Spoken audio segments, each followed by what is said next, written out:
anaenda mahali, ameokoka, anampenda Yesu. Akaja baba mmoja mchafu akamkumbatia. Yeye alikosea, alifikiri rafiki yake wa zamani, kumbe yule bwana sio aliyemfikiria. Akamkumbatia, na jamaa alikuwa amepiga pamba, amekula suti, afu jamani mchafu tu hivi, akamkumbatia. Alipomkumbatia yule jamaa, alipogundua sio yeye aliyemkumbatia, anamwambia samahani bwana. Sasa huyu bwana aliyekumbatiwa sasa yanayomtoka, kwa sababu suti imeharibika. Lazima maisha yako yabadilike katika jina la Yesu aliye hai. Jamani, Bwana Yesu asifiwe. Uwe wakala mzuri wa Yesu pale nyumbani kwako, pale mtaani kwako, pale kazini kwako. Uwe wakala wa Yesu aliye hai, maana wewe ni balozi wa Bwana aliye hai pale ulipo. Tamani kuona maisha yanabadilika, usitamani kubakia kama ulivyo. Tunaenda kumaliza mwaka, inawezekana mwaka huu haukufanya vizuri sana, lakini tamani kwenye maisha yako ya kwamba mwaka ujao, hata kama nilifanya vibaya mwaka huu, mwaka ujao ninajiongeza viwango, ninapandisha viwango. Na tamani niwe mtu ambaye Yesu akiniona ananirudia, niwe mtu ambaye watu wakiniona wanasema hakika huyu ni chumvi ya Yesu aliye hai, anaonjeka ni ladha iliyo bora. Haleluya wapendwa. Jamani, Bwana Yesu asifiwe. Jambo la pili, maadamu amezaliwa lazima tumuone. Jambo la pili, tamani kumuona Yesu katika huduma yako.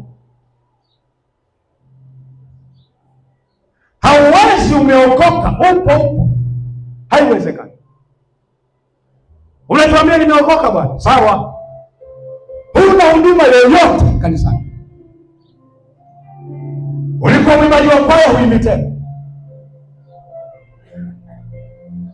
Ulikuwa mwana maombi, huombi. Ulikuwa mhubiri wa neno, huhubiri.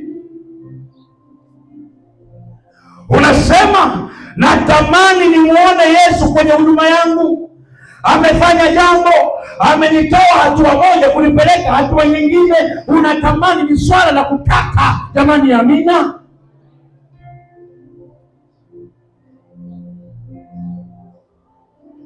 Leo kuna watu wapo kanisani hawana huduma yoyote. Wewe una huduma gani? Hata sielewi.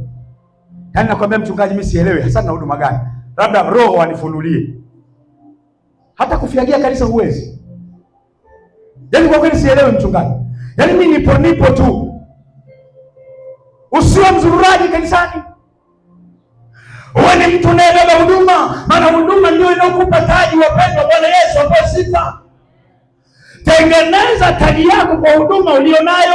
Mwambie Bwana, sitaki nikae kanisani kuwa mzururaji kwa Bwana, nataka niwe miongoni mwa faida. Ninapoingia kanisani niwe na jambo la kufanya kwa ajili ya utukufu wa Bwana.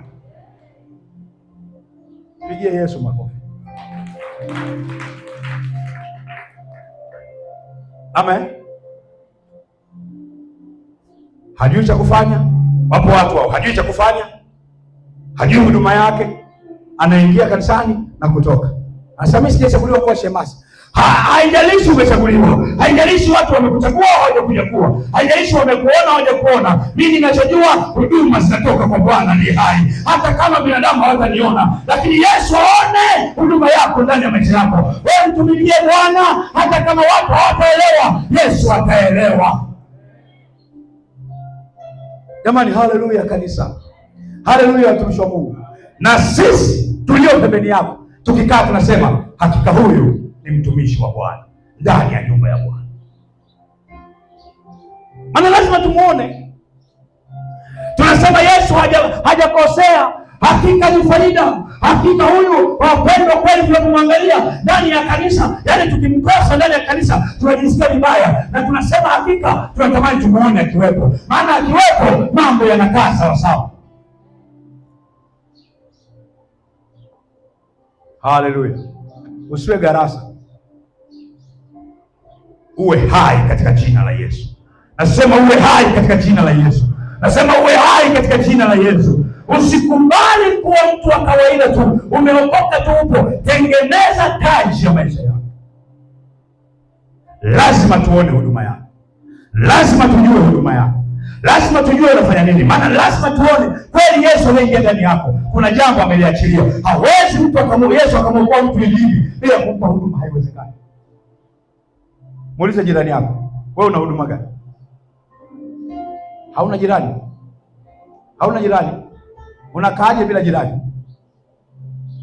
Hata pale nyumbani una majirani. Muulize tu huduma yako ni ipi, ndugu yangu. Muulize una huduma gani? Na nitawauliza, muulize tu, mwangalie usoni. Mwangalie tu usoni. Una huduma gani? Au upo tu? Bwana Yesu asifiwe sana.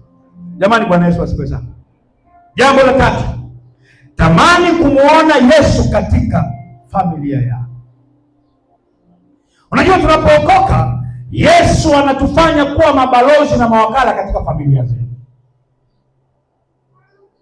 Anatuweka kwa makusudi. Unaweza ukashangaa kwenye familia umeokoka wewe peke yako. Peke yako umeokoka kwenye familia. Watu wanakuangalia hivi, hawakuelewi. Wewe ndio unatakiwa kuwaelewesha kwenye familia, kuonyesha ya kwamba aliyeingia ndani yako, Yesu aliyezaliwa kwenye maisha yako, sio wa kawaida, sio kama wanaomjua wao, ni mwingine mwenye mamlaka na uwezo wa kubadilisha maisha yako, wa kubadilisha familia yako, wa kubadilisha hali yako. Ni Yesu ambaye akamulike kwenye familia ya kwamba hakika wewe ni mtu mwingine. Amen. Bwana asifiwe. Ijumaa, sijui Jumatano nilisema hivi, tunawashuhudia huko watu ambao hawajaokoka. Unamkuta mtu mwizi au kahaba, lakini akija kanisani anatarajia awe kahaba tena. Amen. Tulimshuhudia kahaba, akija kanisani tunatarajia kuona abadilike, mambo yake yawe vizuri, kutoka kwenye ukahaba sasa awe mtu mwema wa Bwana, kutoka kwenye ukahaba awe mwimbaji wa nyimbo za Injili, awe mwimbaji wa sifa, awe mtumishi wa Bwana, awe mhubiri wa neno la Bwana. Ni kweli kule alitumika kwa ukahaba, lakini akiwa kwa Bwana sasa sio kahaba tena, anamtakasa, anamuosha, anambadilisha, na familia yako inaelewa. Haijalishi watakubaliana au hawatakubaliana, lakini wajue huyu ameokoka. Msimamo wake ni huu kuhusu Yesu. Jamani, Bwana Yesu asifiwe. Bwana Yesu asifiwe. Watu wanajuaje kwako? Wanakuelewaje? Nyumbani kwako watu wanaelewaje? Nimesema tumuone kwenye familia yako. Tukija pale kwenye familia yako, tujue hakika huyu mtu anamtangaza Yesu hapa nyumbani kwake. Hatimaye tuseme ameokoka. Jamani, Bwana Yesu asifiwe. Jamani, Bwana Yesu asifiwe. Jamani, Bwana Yesu asifiwe. Jambo la 4, madamu amezaliwa lazima tumuone, sio ombi, ni lazima. Jambo la 4, tamani kumuona Yesu katika uchumi wako.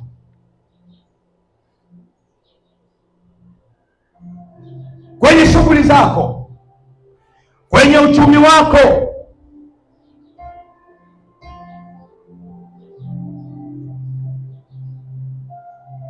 Mungu anapokuinua, anapokupa nafasi, fursa, anapokuweka mahali, anatamani na yeye awe sehemu. Maana kimsingi wakati mwingine Yesu amekutetea, akakupigania kwenye mazingira ambayo wewe hukuweza mwenyewe. Tunamuonaje Yesu hapo? Kwenye uchumi wako, kwenye shughuli zako, tunamuonaje? Tunasemaje? Wapo wengine anakuambia, yaani mimi niguse, lakini usiguse uchumi wangu. Nisikilize, anayepandisha uchumi wa watu waliokoka hakuna mwingine ila ni Yesu tu peke yake. Yeye ndiye anayetupandishia viwango vya uchumi wetu. Wasiookoka wanaenda kwa waganga wa kienyeji. Sisi hatuendi kwa waganga wa kienyeji, na tunaamini waganga hawana nguvu zaidi ya Yesu aliye hai. Jamani, haleluya! Jamani, haleluya! Tumuone amezaliwa. Kwenye uchumi wako unatamani kusema, unasema mwaka huu yawezekana sikuwa vizuri, sikufanya vizuri, lakini najitahidi mwaka ujao uchumi wangu uwe miongoni mwa faida kwa ajili ya kazi ya Bwana aliye hai, ili Yesu aniinue katika viwango vyangu vya uchumi. Jamani, haleluya! Sio kila siku wewe ni wa kulalamika, uko pale pale, ni wa kusikitika tu. Yaani nakwambia, mimi niko hivi mwenzenu, mimi niko hivi, mimi niko hivi. Yesu akikupa unasema mimi bado tu niko hivi hivi, ni wa hivi hivi. Yaani mnavyoniona mwenzenu ndio hivi hivi, yaani sibadilikagi. Jitabirie mambo mema kwa Bwana, mwambie Bwana niwezeshe nisipoweza, hata kama jana nilikosea, leo sitaki kukosea tena, nataka nisimame kwa viwango vyako Yesu vinavyohitajika, ili nijenge katika utumishi wako, kwa utumi wako niliona. Usiwe mnyimifu kwa Yesu.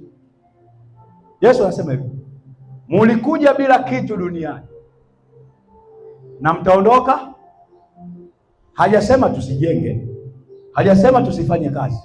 Fanya kazi, jenga, lakini anasema jiwekeni hazina mbinguni, mahali ambako nondo na kutu huko huwa hawafiki. Nisikilize, jiwekee hazina kwa Bwana kupitia maisha yako ya uchumi ulionao.